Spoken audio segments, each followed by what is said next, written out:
வெள்ளையனின் ரயில் முன்னே விழுந்திருந்த பாலகர்கள் எத்தனை பேர் ரத்தமுக்கு நீராக ஓடியது, எத்தனை பேர் நிலம் தசைனார் எருவாக மாறியது, எத்தனை பேர் தங்களது இளமையை துறந்தார்கள், எத்தனை பேர் தங்களது இல்லமதை மறந்தார்கள், அத்தனை பேர் தங்களது ஆன்மாக்கள் புலம்பியல்ல அன்புளம் கொண்டவர்கள் அடிமைத்தனம் விழுந்தழுக உங்களெல்லாம் கண்டா.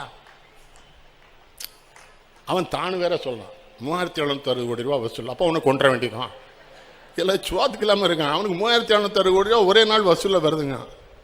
அதுலேயும் இன்னும் சாதி கொண்டு வந்துட்டான் தலைவர். அந்த டிரைவர், அந்த டைரக்டர் ரஞ்சித்துங்கிற போய் தாழ்த்தப்பட்ட பையன் போல அதில் ஏதோ வசனம் வச்சுட்டான். நான் அதுக்கு எதிர்ப்பு. தாழ்த்தப்பட்டவனும் அது படம் எடுத்து கொடுத்துட்டான், அது வெற்றி படம் ஆகிட்டான், காசு வாங்கிட்டான். அவனையும் ஏன் ஜாதி பேசுறீங்க?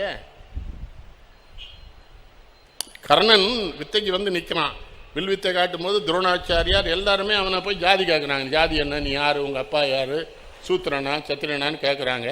அப்போ துரியோதனை எந்திரிச்சு சொல்கிறான், கற்றவர்க்கும் நலம் நிறைந்த கன்னியருக்கும், என்ன சொன்னா, கற்றவர்க்கும் நலம் நிறைந்த கன்னியருக்கும், வன்மை கை உற்றவருக்கும் வீரரென்று உதர்ந்தவருக்கும், சரிதில் கோதில் ஞான கொற்றவருக்கும். அவன் என்ன சொல்றான்,